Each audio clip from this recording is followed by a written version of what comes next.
আমার ধারণা ডক্টর জাকির নায়েক শ্লোক নিয়ে খেলা করছেন। উনি শুধু শ্লোক নিয়ে খেলা করছেন। ইসলাম এই পৃথিবীর মানুষকে ভাগ করেছে দুই ভাগে, একটা হলো মুমিন, আরেকটা হলো কাফির। অবশ্যই আমরা ইসলাম ধর্মের এই কথাগুলো বিশ্বাস করি না, মানতেও পারি না। তাই ইসলাম ধর্ম যেভাবে আমাদের উপর সর্বজনীন ভ্রাতৃত্বকে চাপিয়ে দিচ্ছে, সেটা আসলে কখনোই সম্ভব না। ইসলাম মানুষের মধ্যে শুধু বিভেদ তৈরি করে। তাদের মধ্যেও আছে শিয়া, সুন্নি, এছাড়াও ইসলামে আরো 70টা গোত্র আছে। হ্যাঁ, আমি আমার প্রশ্ন করছি, ইসলাম এটা দিতে পারবে না। পৃথিবীতে একমাত্র হিন্দু ধর্মই আমাদের সর্বজনীন ভ্রাতৃত্ব উপহার দিতে পারবে। এক্কাম সত্তা বিপ্র বহুদা ভদান্তি, একটু আগে আপনি বললেন। ইসলাম এটা কোনোভাবেই মানে না। গরু হত্যা করছে, কাফির হত্যা করছে, তাদের সম্পত্তি কেড়ে নিচ্ছে, লুট, নারী নির্যাতন। ইসলামই বলে ভ্রাতৃত্ব, তাহলে কিভাবে আসবে? আপনার মুখে ভ্রাতৃত্বের কথা আসলে শুধু শ্লোক নিয়ে খেলা করা। আপনি আসলে হিন্দু ধর্ম বলতে গিয়ে ইসলাম ধর্ম বলে ফেলেছেন।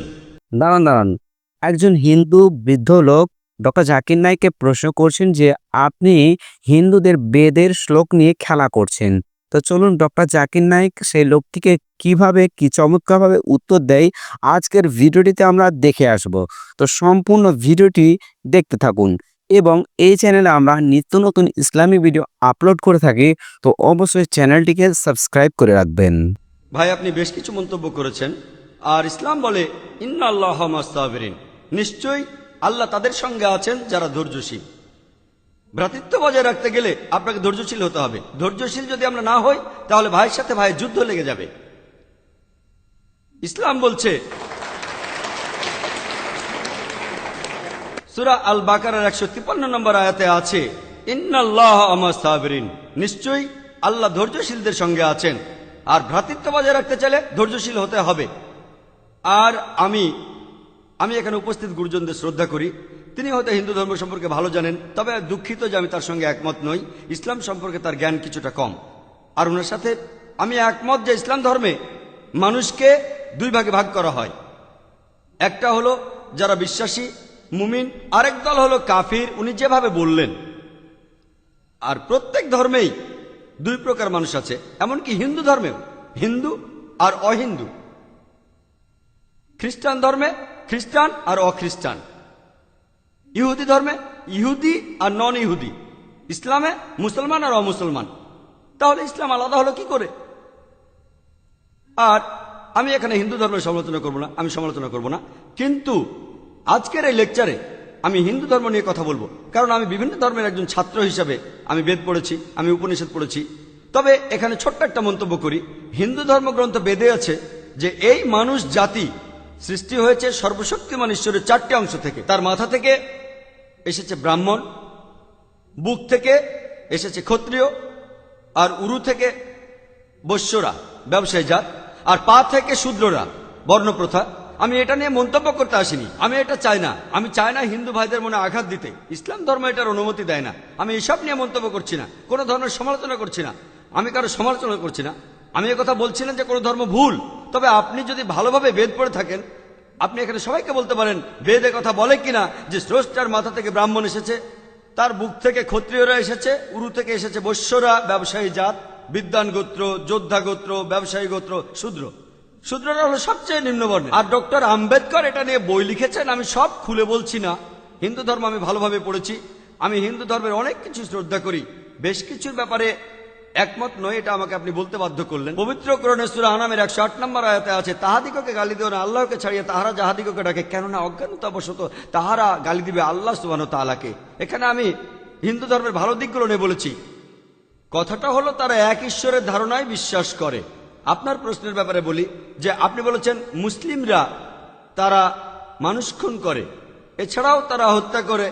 আপনি বললেন গরু, ঠিক আপনি কথা বলেছেন। এই সবগুলো অভিযোগের উত্তর দেওয়া দরকার। সময় এখানে কম, কয়েকটার উত্তর দিচ্ছি। অন্য কেউ প্রশ্ন করেন, আপনাদের সবার ভুল ধারণাগুলো আমি ভেঙে দেব, আমারও ভালো লাগবে। আর ভুল ধারণাগুলো ভাঙিয়ে দিলেই তারা ইসলামকে ভালোভাবে বুঝতে পারবে।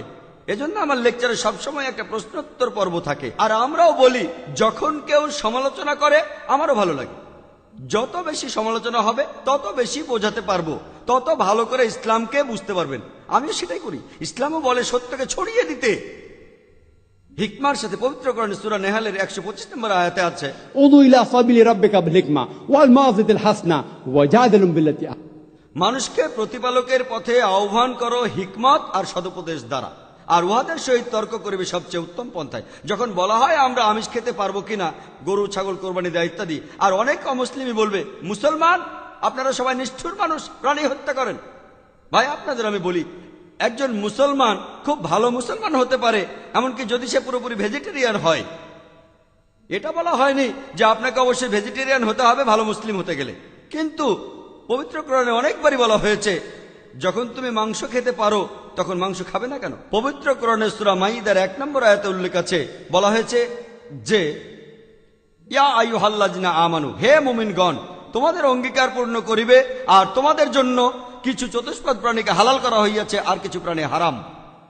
পবিত্র কোরআনে সূরা নাহলের 5 নম্বর আয়াতে উল্লেখ আছে যে আল্লাহ চতুষ্পদ জন্তু সৃষ্টি করিয়াছেন যাহাতে তোমরা শীত নিবারণ করিতে পারো, এবং উহাতে বহু উপকার রহিয়াছে এবং উহা হইতে তোমরা আহার করিয়া থাকো। পবিত্র কোরআনে সূরা মুমিনুনের 21 নম্বর আয়াতে উল্লেখ আছে তোমরা চতুষ্পদের মাংস আহার করতে পারো।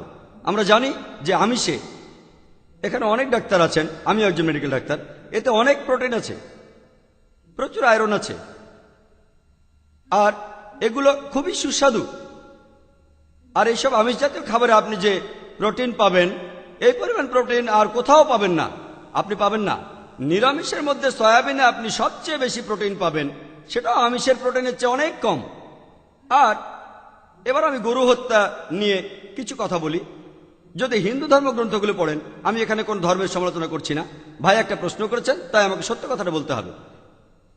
হিন্দু ধর্মে আমিষ খাওয়ার অনুমতি দেওয়া হয়েছে। হিন্দু ধর্মগ্রন্থে দেখবেন সাধু সন্তরা আমিষ জাতীয় খাদ্য খায়, এমনকি গরুর মাংস। পরবর্তীতে অন্যান্য বেশ কিছু ধর্মের প্রভাবে, যেমন ধরুন জৈন ধর্ম ইত্যাদি, মানুষের উপর অহিংসার দর্শনের প্রভাব এসে পড়ল, তারা প্রাণী হত্যা বাদ দিল, তারা এই দর্শনটাকে তাদের জীবনধারায় যোগ করল। তবে ইসলাম ধর্ম প্রাণীদের অধিকারের কথা বলে থাকে। শুধু প্রাণীদের অধিকার নিয়ে আমি একটা লেকচার দিতে পারি। পবিত্র কোরআনে আছে পশুর উপর বেশি বোঝা চাপিও না, তাদের প্রতি সদয় হও, তাদের খাদ্য দাও, কিন্তু প্রয়োজনে তোমরা তাদের মাংসও খাইতে পারো। আর যদি আপনি অন্যান্য ধর্মগুলো ভালোভাবে দেখেন, অনেকে আমিষ খেতে বারণ করেছে। এই দর্শনের ভিত্তিটা হলো এই যে আপনি প্রাণী হত্যা করবেন না, কারণ তাদের জীবন আছে, সে কারণে আমিষ খাওয়াটা অন্যায়। আমি এর সাথে একমত। যদি কোনো মানুষ এই পৃথিবীতে মানুষ হত্যা না করে থাকে, সেখানে আমিই থাকব সবার উপরে।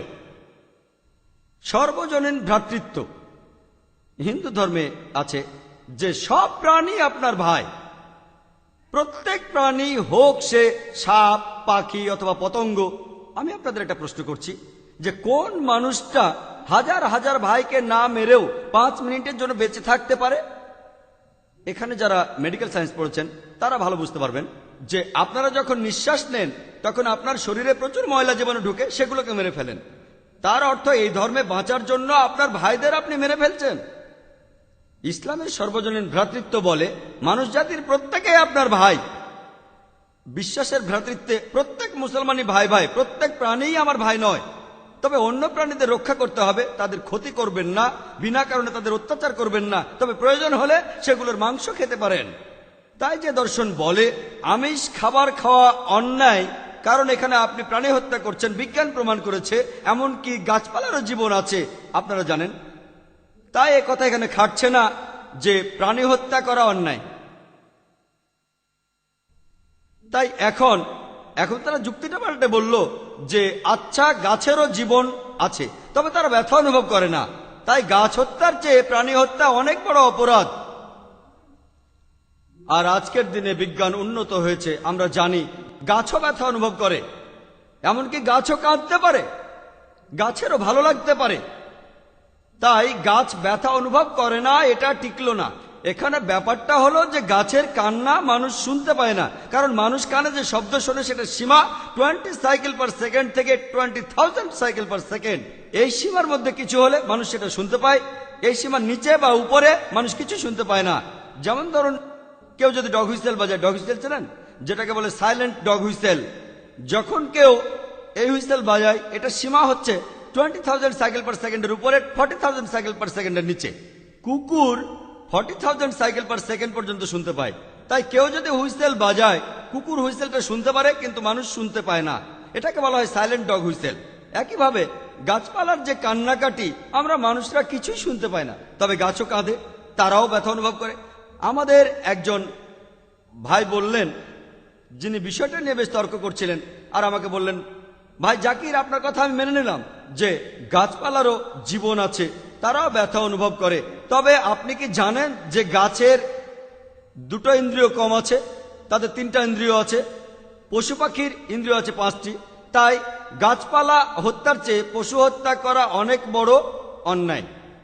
আমি তাকে বললাম যে ভাই, ধরুন আপনার একজন ছোট ভাই আছে, সে ছোটবেলা থেকে বোবা আর কালা, দুটো ইন্দ্রিয় কম। সে বড় হওয়ার পরে কেউ একজন তাকে খুন করে ফেললো, আপনি কি বিচারককে বলবেন, ও মাই লর্ড, এই খুনিকে কম শাস্তি দিন কারণ আমার ভাইয়ের দুটো ইন্দ্রিয় কম ছিল? এই কথাই বলবেন? আপনি বলবেন, ও মাই লর্ড, তাকে দ্বিগুণ শাস্তি দিন কারণ সে একজন নিষ্পাপ মানুষকে হত্যা করেছে। তাই ইসলামে এটা কোনো যুক্তি নয় যে 2 বা 3টা ইন্দ্রিয়। পবিত্র কোরআনে সূরা বাকারার 168 নম্বর আয়াতে আছে, যে বৈধ খাদ্যবস্তু আছে তাহা তোমরা আহার করো। তার অর্থ যেগুলো বৈধ আর হালাল খাবার সেগুলো খেতে পারো। আর এ কারণে আপনারা দেখতে পাবেন যে গবাদি পশু, আল্লাহ সুবহানাহু ওয়া তাআলার ইচ্ছায় গবাদি পশু বংশ বিস্তার করে বেশ তাড়াতাড়ি, মানুষ এবং অন্যান্য পশুর তুলনায় বেশ তাড়াতাড়ি দ্রুত বংশ বিস্তার করে। যদি আপনার কথা মেনে নেই যে মানুষ কোনো গবাদি পশু খাবে না, তাহলে পৃথিবীতে গবাদি পশুর পরিমাণ অনেক বেড়ে যাবে, অনেক বাড়বে। আর বললেন গরু হত্যা করা, এ নিয়ে বই লিখেছেন মৌলানা আব্দুল করিম পারেক। গো হত্যা, গরু কোরবানি কে জন্য দায়ী? যদি ভালোভাবে দেখেন, যারা চামড়া নিয়ে ব্যবসা করে, গরুর চামড়া, মুসলিম অমুসলিম উভয়ই আছে, চামড়া, গরুর চামড়া, তারা এটা করে। তাই এটা থেকে যারা উপকার পাচ্ছে এই গোহত্যা থেকে, তাদের মধ্যে মুসলিমদের চেয়ে অমুসলিমরাই বেশি। তাই যদি ইতিহাস ভালোভাবে জানেন আর যুক্তিও ভালোভাবে বোঝেন, আমরা জানি আল্লাহ বলেছেন যে বৈধ খাদ্যবস্তু আছে তাহা তোমরা আহার করো, যদি এটা খান এতে কোনো সমস্যা নেই। এছাড়াও যদি ভালোভাবে দেখেন, তৃণভোজী প্রাণীর দাঁতগুলো যদি দেখেন, গরু, ছাগল, ভেড়া, তারা শুধু শাকসবজি খায়, তাদের দাঁতগুলো সব সমান।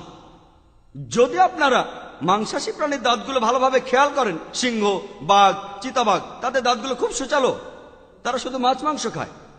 যদি আপনি মানুষের দাঁত দেখেন, আয়নায় আপনার নিজের দাঁত দেখতে পারেন, আমাদের সুচালো দাঁত আছে, সমান দাঁতও আছে। যদি সর্বশক্তিমান ঈশ্বর আমাদের শুধু নিরামিষই খেতে বলতেন, তাহলে আমাদের সুচালো দাঁত দিলেন কেন? কেন? আমিষ খাওয়ার জন্য? যদি আপনারা তৃণভোজী প্রাণীদের পরিপাকতন্ত্র ভালোভাবে খেয়াল করেন, গরু, ছাগল, ভেড়া, তাদের পরিপাকতন্ত্র শুধু নিরামিষই হজম করতে পারে। মাংসাশী প্রাণীগুলোর পরিপাকতন্ত্র, বাঘ, সিংহ, চিতাবাঘ, তারা শুধুমাত্র আমিষ হজম করতে পারে। আর আমাদের মানুষের পরিপাকতন্ত্র আমিষ নিরামিষ দুটোই হজম করতে পারে। যদি সর্বশক্তিমান ঈশ্বর আমাদের শুধু নিরামিষই খেতে বলতেন, তাহলে কেন এমন পরিপাকতন্ত্র দিলেন যেটা আমিষ নিরামিষ দুটোই হজম করতে পারে? তাই বিজ্ঞান নিয়ে যদি পরীক্ষা করেন, সৃষ্টিকর্তা আমাদের আমিষ নিরামিষ দুটোই খাওয়ার অনুমতি দিয়েছেন। আশা করি উত্তরটা পেয়েছেন।